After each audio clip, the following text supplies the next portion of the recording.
How's everybody doing? Good? Have fun last night? I'm glad people are here after all the parties. I feel like podcast movement seems like the parties go later as the week goes on. So welcome to the morning session. Mark, Falon, we're really happy to have you guys here. Thanks for having us. Yeah. So a year ago at Podcast Movement, how many of you were here with us in Nashville? Okay, cool. Awesome. Lots of new people. You took the stage, and that was the first time Fireside was revealed.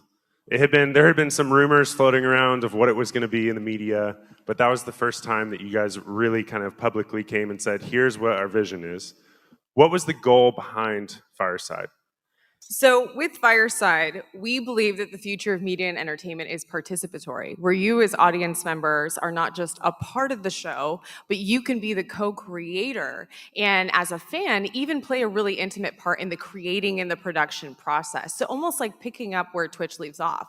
And then on the other side of it, there's talent, there's brands, there's organizations out there today that have greater audience reach than these traditional media and entertainment broadcasters. And so with the right technology platform, analytics, and ownership model, which we talked a lot about last year, where you own your audience relationship directly instead of renting it on social, and you own all that audience data and IP, we can basically help accelerate in helping you grow the studio networks and really media and entertainment businesses of the future.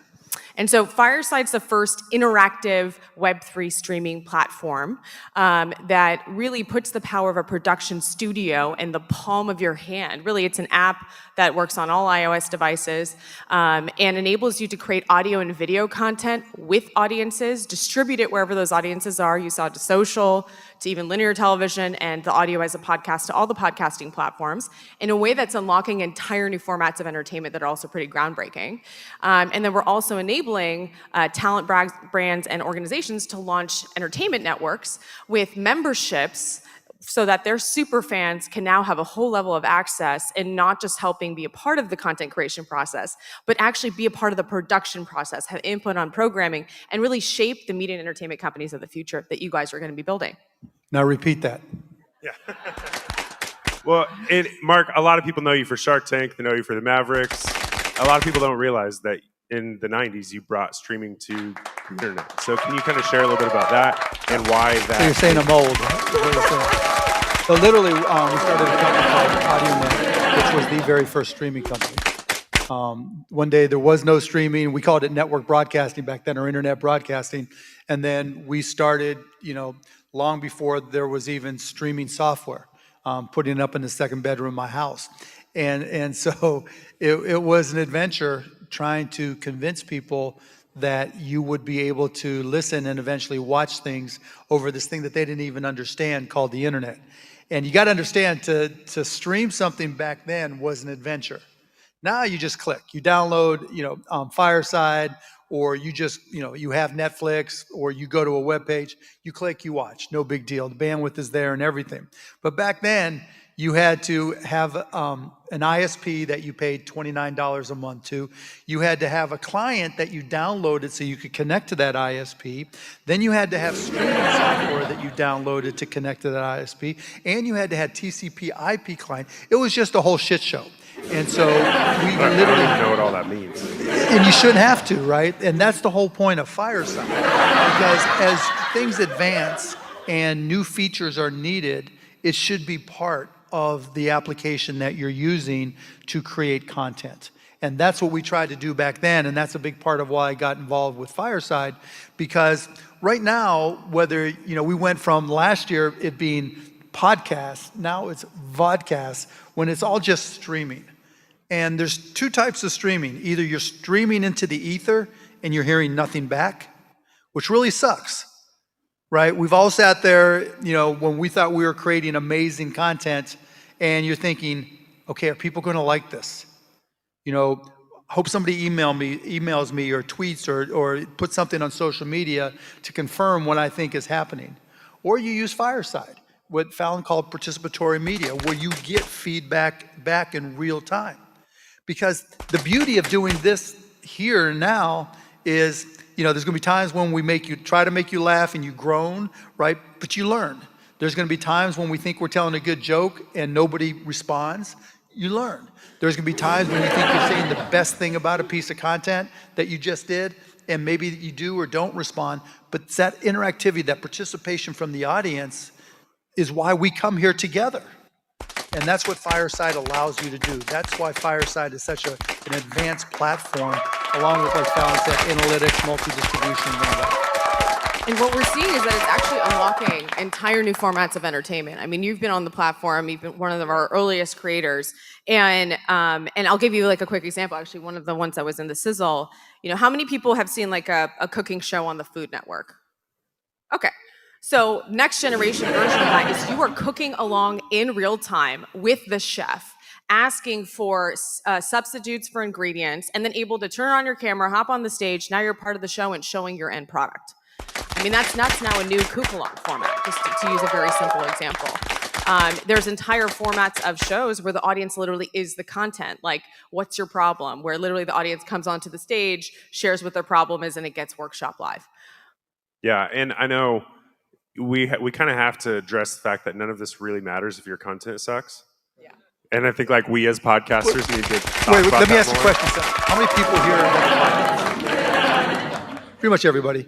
How many people think their content sucks? All right, we have 4 honest people in the room. Nobody, Good. nobody creates content thinking it sucks. Yeah. Right? And that's one of the challenges of being a content creator.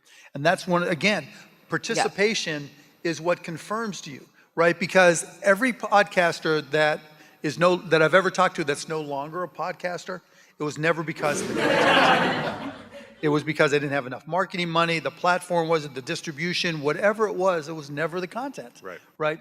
Again, participation from your audience matters, because when you can hear back from them, they tell you whether your content sucks or not. Yeah, and I realized that really early on Fireside, where I would start streaming and I'd have this great plan for a great episode, and a bunch of people jump in the room and then they all leave. It's like, okay, well that's real data. And so then us as creators, we get to analyze that and say, okay, well maybe it's the wrong audience, maybe the content is bad, but either way, on the flip side, when you start talking and people keep joining the stream, even if it's 10 people, if they join and they stick with you for 45 minutes, that's really, really valuable. And so I think we have to be understanding the value of participatory content. For sure. And you also, not every vodcast, podcast, whatever, is designed to reach the maximum audience. Right? It may well be a cooking show. Like I'm involved in a company called foodguides.com, and we have a show called What's Cooking. It's not a participatory cooking show, but it's for people who have acid reflux or GERD or the like, and they want to learn about recipes and foods that'll work with their digestive system. That's not going to be 10,000 people simultaneously listening. Right. But for people who are in those circumstances, that's incredibly important information that can make a difference in their health. And so they stick it out to see, okay, what can I learn that can help my gastrointestinal circumstances? And so, again, knowing who your audience is and what to expect scale-wise, and getting that feedback, like you were talking about, Seth, is critical to being successful. Yeah. So we're not just going to talk about Fireside. We're going to get to questions, but I do want to show some of the features. Falon, I know there were a few things you wanted to highlight. Yeah. So actually, this show is being streamed right now on Fireside. So the audience extends far beyond this room. Maybe we can actually just show that. There we go. There we go. Okay. So wait, turn on the sound effects. Where's the sound effects? That's our audience! Yeah, I love that! So fast, but wild. Okay, we can turn those off now.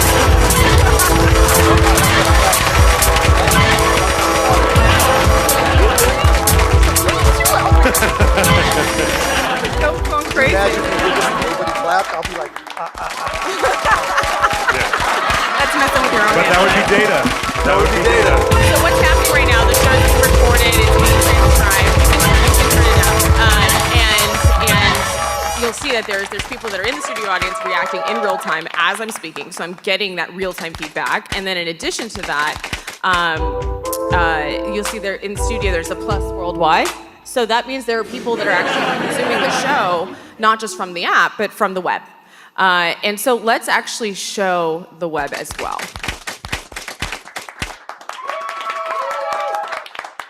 There we go. So anyone can, so you don't even need to download an app. People, you can just share a link out if it's your show. This is right now Seth's show. And, there's all these people that are also from the web. They can react, they can do all of that. And then let's also, this is simulcasting, right? Did you multicast it out? Yeah, so we're on YouTube and Facebook as well right now. There we go. So we're on YouTube too. And then let's go to the analytics. So what we've done is we're able to uniquely provide you guys with insights around how our audience is reacting to your content as they're consuming it live. So what's the level of engagement? What's the sentiment? What's the virality of that content? And then overlaying those insights on top of the content is really important so that you can understand which portions of your show was the audience least engaged or had negative sentiment. Or when Mark made a joke, what happened? Did people laugh? Did they cry? Did they leave? So all that's— They left. all that's important to informing what you create next. And then we even help you streamline post-production using those insights where we overlay the transcript on top of the audio and the video. In a couple taps, you can actually remove sections from both media files. One tap, remove the sound effects. Now the audio is natively formatted for one push distribution as a podcast to all the podcasting platforms, and you can insert up to 10 ad slots as well. Yeah, I mean, think about that. You have a full distribution studio in the palm of your hand. YouTube right now, right? On Fireside right now. On the web right now. Easy peasy. And if you can include the sound effects if you want, strip them out like Falon said, export to all your traditional podcasting platforms. But what's really important is that real-time feedback. It's shaping what you're The creating content, yeah. as you're creating it. So you're getting the benefits of your audience reacting to your content and then having that inform what you say and do next. So that's the content studio side. It's literally production studio on your phone. The whole point is to be able to create. So if any of you have like following, because you know what happens, it's asymmetrical. People's followings are asymmetrical, right? You get on one platform and it's really, really good. Then you try to move people over to another platform and it's scary, right? Oh, I have 10,000 followers, 8,000 subscribers, or 10,000 views typically on YouTube, 3,000 subscribers on YouTube. I've got 15,000 followers on Instagram. And now I'm trying to get them to move over to a podcast because that's where I think I can make money because I don't like the other platforms. Well, it's hard to get people to move over unless you can just simulcast to all the platforms, right? That's a game changer. And have analytics, and have the participation, and just as importantly, the simplicity of it all, right? It's just easy. And so you don't have to think, okay, am I going to have to raise money? Am I going to have to, I just have invested in my own little personal studio. What do I do next? Just like you're seeing here, it just works. And so that gives you the ability to leverage all your audiences. And that leverage is critical. And, because we all chase distribution, don't we? Where do we think we can go to a platform? What can Seth find for us, right? So that we can get more downloads. Now, we don't know if they listen after they download, but, how do we chase that distribution? Now you get the best of all worlds. Wherever you've been able to build any level of following whatsoever, or wherever you have the greatest advantage to add followers, Fireside can distribute there, and it can be live. So we want to get some questions. We're actually going to pull some questions. We're going to get to you guys. But we're also going to pull some questions from Fireside. So we have some producers that are going to bring some people on stage. Over the last year, the creator economy has also shifted. Yeah. It's shifting really, really fast. So I'd love to just hear your thoughts on what have you learned being in the creator economy, being in this streaming space, as the industry just continues to move really, really fast. Well, I mean, you said this multiple times, like podcasts are now vodcasts. So what does that actually mean? That means we're all content creators, we're creating shows. Yeah. And so now the dynamic of what you're creating kind of shifts a little bit. It actually becomes important, the different angles that you're using when you are interviewing other people. And in some cases, because it's so mature to monetize with video, you could actually make a lot more money with the video of your podcast than with the audio. Doesn't mean you shouldn't distribute the audio, but I think it opens up a whole new, set of creative opportunities. Right. Yeah. I want to switch. We have Stephanie. Stephanie, I don't know how to say her last name. McCann Jansen. So Stephanie is joining us live from Fireside. And so we can unmute her in the back. I could do it here too, but our producers are going to mess less things up. I don't want to ruin the stream. Stephanie, welcome to Podcast Movement. Thank you so much, Seth, and Podcast Movement. Thank you for having us. Absolutely. Glad to have you here. What's your question? I have a question. Wait. So, Stephanie, hold on. How cool is that, right? Seriously, just hearing the people applause when you get into the podcast. Where else can you do that? On Fireside. Live on Fireside. What's your question, Stephanie?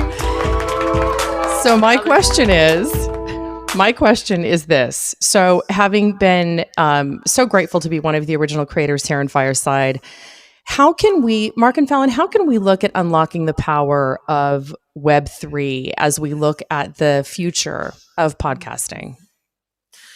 So I think the opportunities that Web3 unlocks is pretty exciting. It's a couple things. The first is removing middlemen.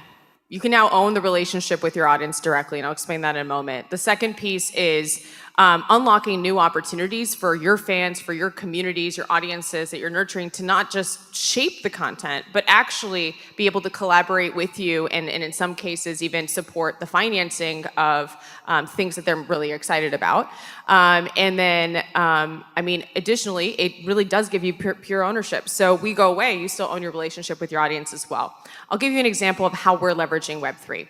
So Adam Wahid is a comedy star. He's Adam W on social. His content gets 1.4 billion views per month. He's launching a next generation Comedy Central is how to think about it, called Wahaha, where the members of his network, so his superfans, get to be in the writer's room, helping him come up with the ideas for his short comedy films, which is such a cool idea for his fans. On the other side of it is also programming his network with a lot of other comedians, emerging, established, TikTok stars as well. And from that, there's network effects that then will also benefit, everyone on his network because he's bringing in audiences that are going to discover other great content that might come in for him first. And those memberships are underlying those memberships. It's NFTs. Now, as a consumer, I don't need to know that. I'm just getting the benefit of it. And what's awesome is I could choose to buy in to that all access membership, and that's a one-time fee, but those proceeds then can actually help Adam fund all the other content that I'm having input on and helping create. And we even are making it easy for Adam, if he wants to give a piece of the upside to his audience if they help drive tune-in or revenue. So how cool is that? Now your community is literally becoming, not just shaping your content and your company, but now they're also becoming literally a part of it. Yeah, I think that's great. Anything you want to add to that? I mean, just bits are bits. They don't care where or how they're distributed.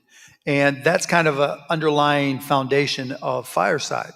We want to be able to take the content you create, audio, video, participatory feedback, and enable the distribution of that everywhere, whether it's YouTube, wherever, traditional, or Web3, whether that's the multiverse, the miniverse, the maxiverse, your verse, my verse, their verse, however you want to enable it, you're going to have that opportunity. And our mission is to keep on extending the platform. And to what Falon was just talking about with Adam, he's using us as a platform to create his own network, his own content network. And so think of us as a platform that's extensible to however you want to use it. We will provide you those tools. We are Switzerland when it comes to the platforms we'll work with. Love that. Do we have mic runners somewhere? I think they were laughing at you, not me. No. Do we have, we'd love to switch some questions here, and then we're going to ask one more question from Fireside. Okay, so we have a question first. We're going to go right here. If we can pass the mic. Good morning. My name's Sarah McCord. I'm a longtime Fireside user, so It's so exciting to see you all in person. Okay, so my question is this. You have been speaking about really extraordinary new tools, new power for creators. And I'm curious, as a platform, as a media company in this landscape, candidly, we know that that power can be used for good and for extraordinary impact, and for maybe misinformation, maybe bringing people together in a way that's not as positive. And I'm curious, as a platform, we're seeing all these platforms have to navigate now, and in Web3, how are they going to deal with that with their creators? And I know that ethics and tech is so important to you, Falon. I'm just wondering if you can talk about how Fireside kind of thinks through empowering creators both for impact and for good, and also kind of making sure that that power is used appropriately. That's a great question. So Fireside's a curated platform. Not just anyone can come on and talk about what they had for breakfast. There's other platforms for that, and that's great. Fireside's for professional creators. So we start working with creators when they're really far enough along in their journey and they're really serious about growing a business. They're really honing their craft. They're working on nurturing an audience, growing that audience into a community, taking that community and eventually being able to launch their own network and continue to sort of level up and accelerate that entire journey. That is what we think about every day. And so that quality bar we have maintained since day one. So, I mean, we have people that both apply to become creators. We have a lot of referrals that come in through our community. There's people that we reach out to that we think are putting out amazing content and are really thoughtful about the narratives and stories that they're telling, or domain experts. And we actually verify things like domain expertise. So if someone's going to talk about nutrition and they want to be a creator on Fireside, we actually not only listen to that content, we verify they have a degree to even be able to speak about that.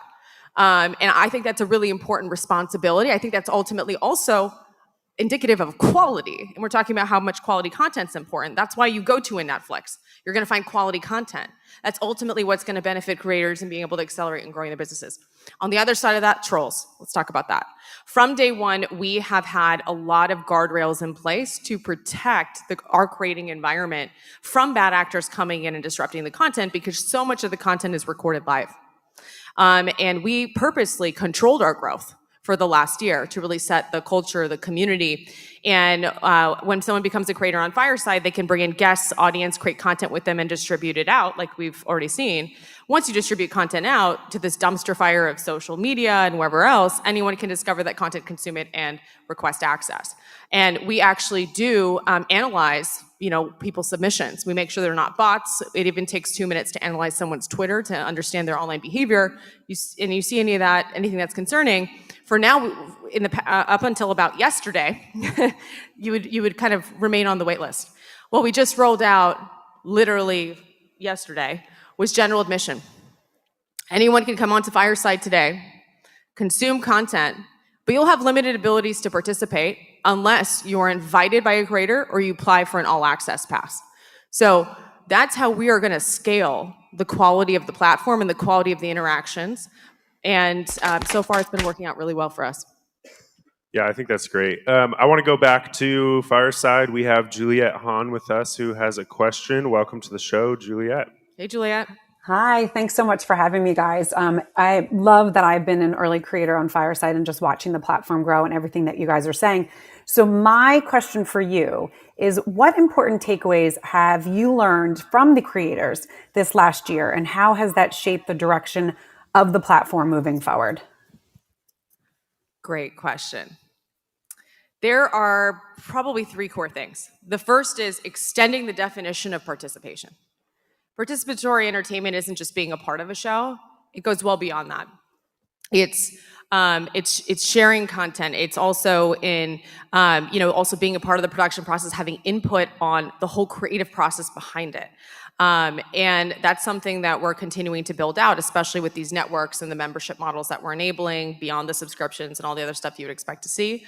On the other side of that, we're seeing that when audiences can participate in content, it actually leads to significantly more, not just higher fan engagement, which might lead to more commerce and whatever, but it actually leads to more consumption of on-demand content. So if you have a lot of content in your library, that's one of your core assets, your IP, and you leverage Fireside, the metric that we've seen, this number just doubled, is 1 hour produced on Fireside is equivalent to over 10 hours consumed of on-demand content. Which kind of makes sense if you think about it. If I can be a part of your show, I'm going to now start to consume more to then understand what can I be a part of next. And what's been interesting about that is it's starting to attract a lot of other people who have a huge library of content because it increases the lifetime value of that content. Right. The last thing I would say is there are network effects because we have creators that are at all different parts of their journey. They could be emerging, they can be established, they could be, a big or no name. And because this is sort of an homage to our curation, we really spent the last year analyzing what are the network effects? How do the larger creators benefit the emerging ones? Because what can normally happen on these platforms is there's a lot of cannibalization. And it's really hard as an up-and-coming creator to get, your break, so to speak. And what we have seen, and this has been consistent in the last year, is the network effects are as such. So when audiences might come in, let's say through a Mark Cuban or whatever, they don't just go consume their show, they go discover 5 other creators, and they actually go consume those shows as well. And that's really important to start to create a path towards growing audiences, getting noticed, getting discovered, and then ultimately building a community. I think that's great. I think those are great learnings from the data and the shows that have been on Fireside. I want to kind of bring this back to the title of this talk, which is like the future. Where is this going? We've talked about participatory content. Mark, where do you see media and entertainment going? I know that's just a simple question. Just a simple question. Just right? a simple question. But like over the next couple of years, what do you see as the things that people are really prioritizing? And really, this audience, you saw, most of us are podcasters. A lot of us are small, medium-sized podcasters. What should we be paying attention to when it comes to the future of entertainment? I mean, I have a fundamental rule in all content that I get involved with. A long time ago, someone asked, how would you define television when television was the dominant platform? And the answer was the best alternative to boredom. So good. Think about it. And that's the underlying principle for all entertainment forever. Because what do? We live our lives, and there's a time we, want to sit back. And it used to be, you'd have a remote like this. Now you have, it's whatever platform, whether it's Netflix, Fireside, whatever, and it'll stream to your TV. And, you put the kids to bed or you just are killing time. We'll see what's on. What's new on Netflix? What's new on Fireside? What's new on Hulu? Whatever it may be. The best alternative to boredom. What changes is the technology to simplify it. And that's what I always look for. That's why I got excited when we created Fireside. What are ways that when you create content, it's easier for people to consume it? And so where does that go? Bandwidth is pretty plentiful now, so bandwidth is no longer a restriction. TVs, the devices that you put on your wall are pretty simple to connect to, right?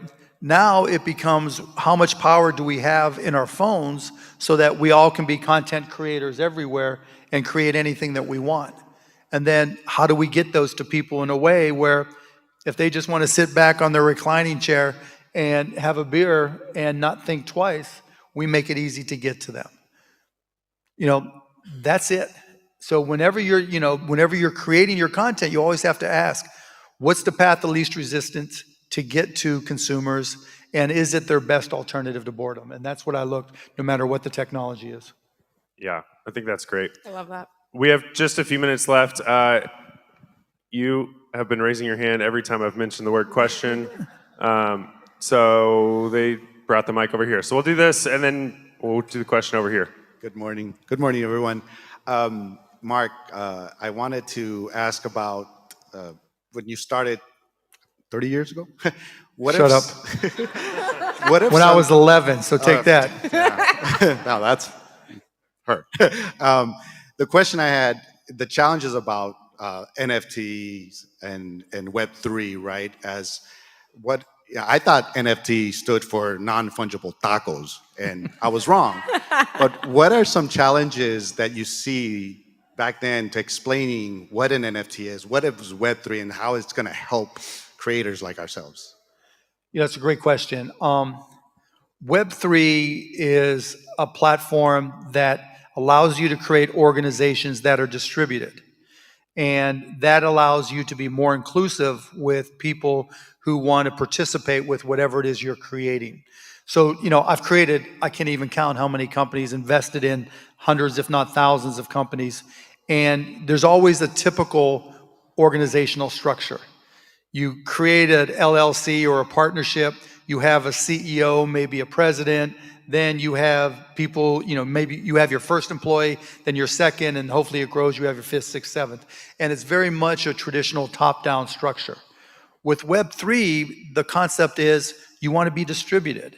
And whether it's NFTs or tokens or whatever, a DAO, whatever the case may be, you give more power, regardless of how you enable that power, to everybody on a more equal basis. And to me, that's what makes Web3 work, because it becomes more progressive. And I don't want to get political, but it's the ultimate capital solution to progressivism, a DAO, distributed autonomous organization, because anybody with your NFT has certain rights to contribute. And everybody with the token, same thing, depending on how you structure it.